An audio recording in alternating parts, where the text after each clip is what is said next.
em 1958, né? Ele passou do meu bisavô pro meu tio-avô, meu avô, meu pai e agora eu. E você começou a aprender isso aqui desde criança? Então, eu comecei assim, o hábito do interior é sempre de levar os seus filhos pequenos, né, para a empresa, né? Então eu desde pequenininho, que 6, 7 anos, eu já vinha com a minha avó já de casa, que a fábrica começava às 5 da manhã, e ela que abria e eu vinha junto com a minha avó já nesse período, né? Você aprendeu então, pelo menos de ver, de conviver, todas as etapas do processo de fabricação? Então, e olha que legal, o meu avô, né, descendente de argentino, né, todo sistemático. Geralmente quando as crianças, os jovens entram nas empresas, a primeira coisa que os pais fazem é pedir para que eles trabalhem no escritório. Sim. O meu avô não. O meu avô ele falou, não, primeiro você vai trabalhar nas máquinas. Então eu aprendi todas as etapas com o meu avô de máquina em máquina. Então eu sei manusear todas as máquinas, sei como é que elas funcionam, sei todas as etapas, não pela parte administrativa, mas porque lá atrás, junto com o meu avô, ele fez questão e antes da parte administrativa eu aprendi. Na cabeça do jovem, né, se passar, meu avô não gosta de mim, ele quer me ver ralando, carregando o saco de mim, né? E hoje eu entendo muito, né? Eu perdi meu avô, né? Ele faleceu já há um tempo, mas agora eu entendo que ele estava preparando. E eu acho que ele já pensava em alguma coisa, né? Agora é muito importante a gente dizer que assim, essa produção de farinha de milho tem a ver com uma história alimentar da cidade, que tem a ver com o tropeirismo, que tem a ver com uma ancestralidade indígena, que vale sempre lembrar, né? Os indígenas brasileiros do interior tinham como principal fonte de carboidrato o milho. Inclusive tem aqui, ó, o roteiro do milho que foi criado, né? É uma coisa relativamente recente, mas que foi criado, é um roteiro que compreende algumas cidades da região, exatamente para a valorização dessa tradição, né? É muito interessante, né? Quando surgiu esse projeto do roteiro do milho, né? Que ele abrange aí a nossa região, né? Sudeste Paulista, o Vale do Ribeira, que é, como você falou, o caminho dos tropeiros e essa valorização, né? Da parte alimentar, né? Principalmente da farinha de milho, que aos poucos ela foi caindo no esquecimento, né? A gente vai conversando com novas gerações sobre farinha de milho, sobre farofa, algumas já não tem mais essa não tem essa convivência, né? Ela sofreu o mesmo processo da farinha de mandioca, de gradativamente sendo substituída pela farinha de trigo. Sim. Então o hábito alimentar de algo comer mais pão, mais macarrão, mais massas variadas, bolinho industrializado. Exatamente. Então esses produtos tradicionais nossos acabaram perdendo espaço. E que bom que tem iniciativas como essa, que vão ter a resistência para vocês, para manter esse produto. A importância para nós hoje, pequena empresa, né, microempresa, é você poder ter esse contato, né, com vocês, porque na verdade essa porta só ia se abrir para a gente aqui, né, com uma iniciativa dessa, né, em que em outro momento eu ia escutar sobre a culinária, que a importância da farinha, os ancestrais, né, ontem, né, na sua palestra, para mim foi fantástico, eu saí de lá maravilhado de saber que a gente só acha que é mais um produto que está muito tempo na coisa, e não é, existe toda uma história, né? E a gente, como a gente falou, é da minha família, mas aqui é um patrimônio da nossa cidade. Claro, não, tem a ver com a identidade cultural brasileira. Então esse é um produto que simbolicamente está completamente associado à nossa identidade. Vamos mostrar para o pessoal que vamos sim. Esse carrinho aqui você vou colocar placa preta nele, tá? Ele tem mais de 80 anos o carro. Nossas máquinas, elas são todas de 1960, 65, né? Então, pra época, né, o meu bisavô foi um visionário, né? Então, você vê que as máquinas... Era muito moderno. Já era muito moderno pra época, né? Porque originalmente, né, são aqueles moinhos de pedra. Sim. E aí vai colocando os grãos de milho, vai moendo pedra sobre pedra. Exatamente. E aí vai moendo. O início do trabalho aqui ainda era como um jolo, né? Monjolo. Sim, porque aqui é uma grande região de água. Então aqui eles faziam a limpeza do milho no monjolo. E depois ela entrava na área de torrar com mulheres. Eram 8 mulheres que trabalhavam só em cima dos tachos. Torrava o grão inteiro ou o monjolo tirava a casca e quebrava? Tirava a casca e quebrava. Daí o que vinha, o resíduo era cozido, triturado e torrado com a mão. O monjolo, para você que não teve ainda a oportunidade de saber como é como se fosse um braço de madeira com um coxo numa das pontas e um pino na outra ponta. E ele fica sobre um eixo. E nesse coxo cai água, então ele vai pesando pela presença da água ali. Quando essa água escorre, ele cai a outra ponta. Esse pino bate, funciona como uma mão de pilão, bate num outro coxo, num pilão, e é ali que está o grão do milho. Então essa força desse pino do braço do monjolo batendo é que vai tirando a casca, que vai quebrando. Até hoje, em alguns lugares, existe a farinha de monjolo, que é uma farinha de milho com uma granulação mais grossa. Vou mostrar para vocês agora o processo inicial da chegada do milho para que ele se transforme em canjica, tá ok? Então aqui nós temos, né, a entrada do milho, né? Esse milho você compra na região. Isso, trabalho... Tem mistura de tipos de milho? Tem misturas de tipo de milho. Então, por exemplo, como que a gente, aqui na empresa, a gente faz, né? Um milho de um tipo, de uma umidade, a gente deixa em pé aberto, o outro é costurado, enfiado. Então, para que eu não faça essa mistura, isso, porque cada milho tem o seu jeito de limpar, o seu jeito de cozir, o seu jeito de torrar. Que essa é a diferença. Então, quando sai a farinha pronta, ela é de um tipo de milho específico. Ela é de milho. Só que daí, para eu chegar no padrão, eu preciso que a variedade de milho se transforme num tipo de farinha só.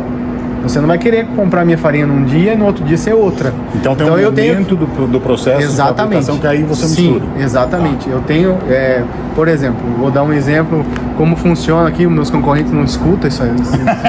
Não, só os amigos. Só os amigos.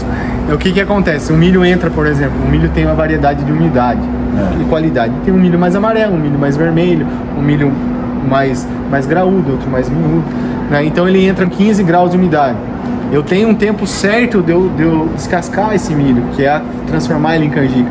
Se eu deixar esse milho batendo muito tempo, ele tira muito do farelo, que é uma das impurezas. E esse farelo é uma das riquezas que a canjica tem para que seja transformado em farinha, que é o que a gente chama de liga. Tá. Então, que tem a ver com o amido? Pergunta de ignorante. Sim, tem a ver com o amido. Sim, exatamente, tem a ver com o amido.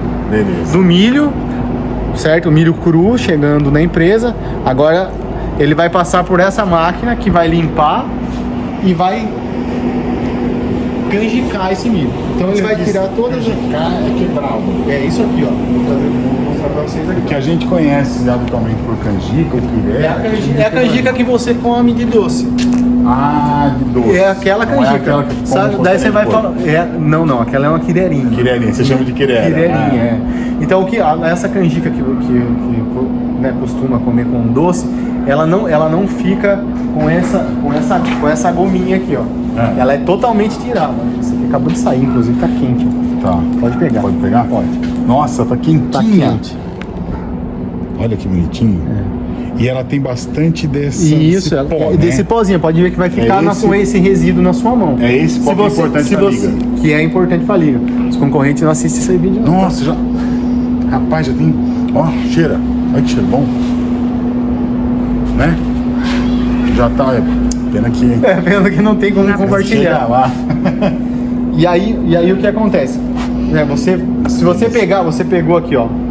Ficou um resíduo, ó. Batendo, mas fica. Fica um resíduo na mão. Isso aqui é uma das questões que vai dar liga, porque na verdade quando você vê o milho sendo moído e entrando na chapa, ele é um milho moído que entrou na chapa. Você vai falar, mas como que ele fica... Fazer, dar essa textura. Como que ele dá a textura? Exatamente pela liga. Se eu tirar tudo isso daqui, eu não consigo fazer um floco. Né? Só que se eu deixar muito também, eu perco a farinha. Então eu tenho que ter... Perde porque ela fica muito úmida? Ela fica muito úmida, porque aqui é um processo que... Ó, esse daqui é um farelo que eu tiro, ó. Quando ela vai limpar, ó. Então, o milho tem farelo. Tá. Esse farelo vai pro gado, vai pro porco. Eu tenho que tirar esse farelo. É um subproduto. Eu tenho que tirar esse farelo do milho. Tá. Só que eu não posso tirar todo ele. Agora, esse farelo é a mesma coisa que aquele resíduo que fica lá, só com uma quantidade maior. Isso. Tá. Então você Exatamente. tem que tirar o excesso O excesso dele. dessa. Eu tenho que tirar o excesso. Se eu deixar muito, eu perco o lote da farinha. Se você puser isso aqui lá no seu Nossa, forno, o mãe que do acontece? céu. Meu Deus do céu. Isso eu azedo todo o meu produto. Mas só ele. Só sem ele. misturar com o milho quebrado e tal. Só ele. O que acontece? Ele vai virar uma. Ele vai fazer um biju? Não. Não. Não faz. Ele não não faz. tem, ele não tem umidade Não. suficiente para. Ele não faz. Ele não é um fubá. Ele não é um fubazinho que você moe. Que você Isso aqui tritura. vai muito para ração animal. Isso aqui 100% ração animal. Inclusive isso daqui é onde está 30 e alguns quebrados por cento de proteína do farelo tá aqui. O farelo, 40 quilos de farelo tem 32% de proteína. 40 quilos de milho tem 12% de proteína. Então a gente saiu do milho para canjica. Aí vocês vão falar assim, nossa, mas aqui qual é a sequência que a empresa dá? Aí agora a gente vai para o outro lado da fábrica. E como essa máquina funciona? Então, ela é uma máquina com facas, né? Ela tem 64 facas ali dentro e ela trabalha com alta rotação nesse movimento. Elas são facas mesmo, facas extremamente afiadas de dois lados, né?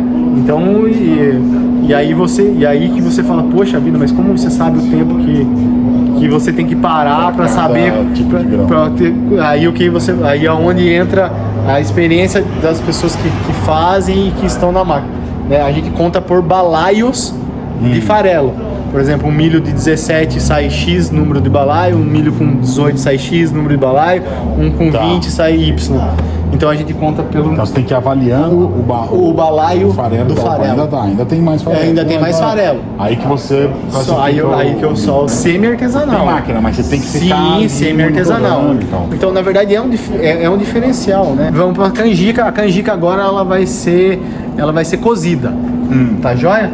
E agora, né, voltando, né, você vê que se fosse uma empresa nova, ela já sairia daqui e os tanques já estariam aqui, né? Certo. Mas é uma empresa de 1950, né? Você põe a máquina aqui, depois a gente vê onde põe os tanques. Aí entra em ação o carrinho. Exatamente, o carrinho. O carrinho placa preta. O carrinho placa preta, exatamente. Olha que bonita essa imagem aqui, ó. Né? Tá com uma luz bonita, tem uma névoa do próprio processo de produção.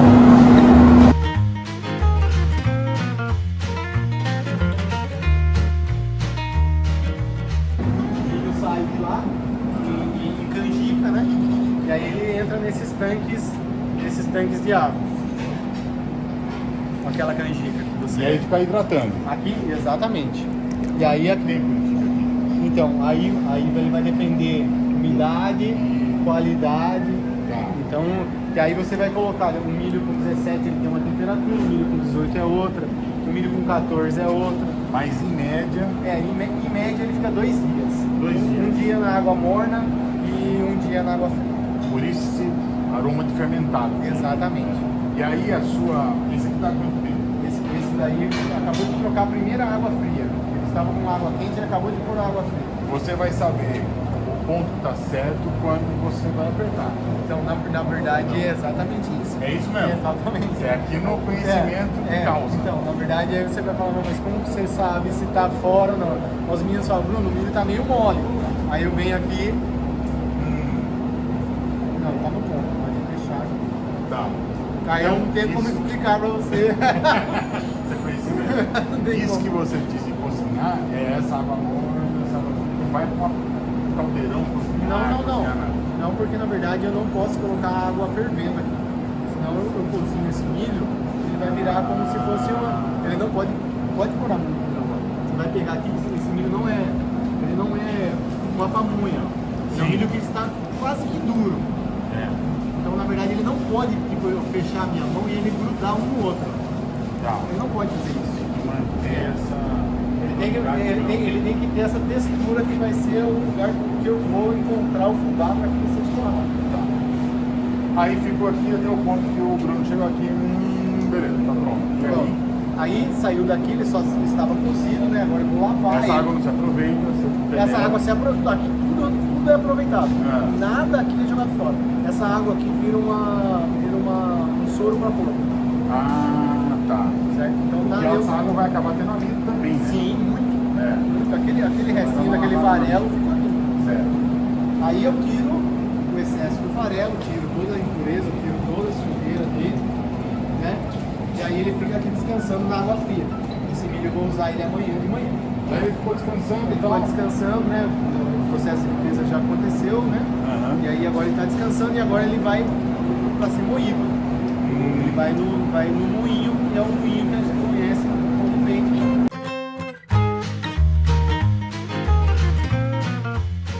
Aquele milho que já foi Aquele milho que amolecido, lavado. ele entra ali e vai virar um fubá.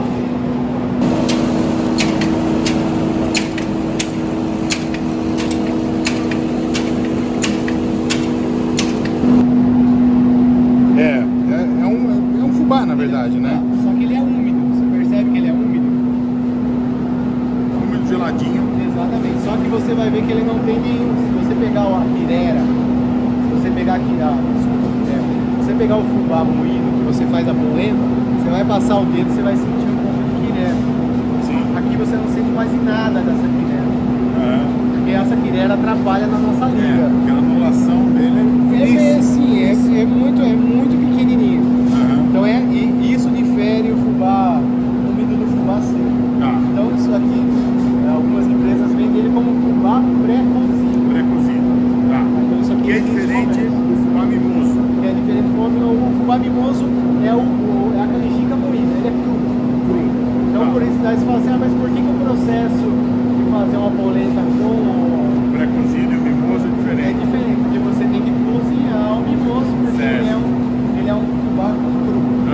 Esse daqui já vem pré-cozido. Isso aqui está muito quente e vai torrando, vai perdendo umidade. Exatamente. E essa perda de umidade é que dá a liga. Que dá ali.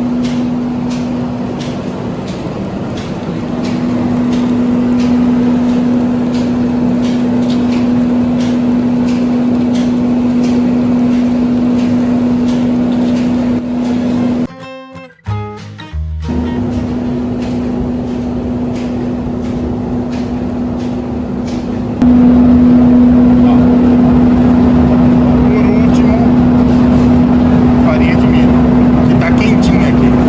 Acabou de sair daquela chapa.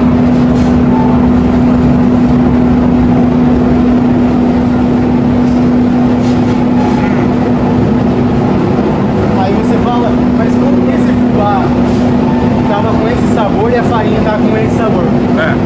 Na verdade, né, vocês que estão assistindo,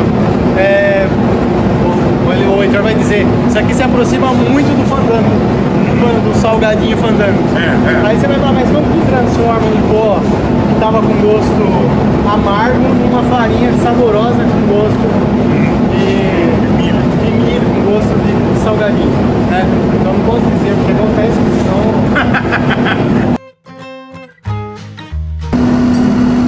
duas embalagens, né? Então quando a granulação dela sai um pouco mais ela diminui um pouquinho o floco dela, né? Você vai observar aqui qual é a diferença, porque duas embalagens, são dois tipos diferentes de farinha. É pouca diferença, mas eu explicando você vai falar que realmente vai ter. Ó. Você vai olhar os grãozinhos da farinha, ó, os floquinhos, eles são menores, certo? E aí a hora que você bate a farinha, ó, ela tem um pouquinho mais de pó, certo? E aí quando você pega a outra marca, você tem, ó, consegue ver a diferença? São flocos maiores, né? E já não tem mais tanto pó. Obrigado. Imagina, eu que agradeço a visita de vocês. Por favor, quando vocês estiverem na região, volte de novo.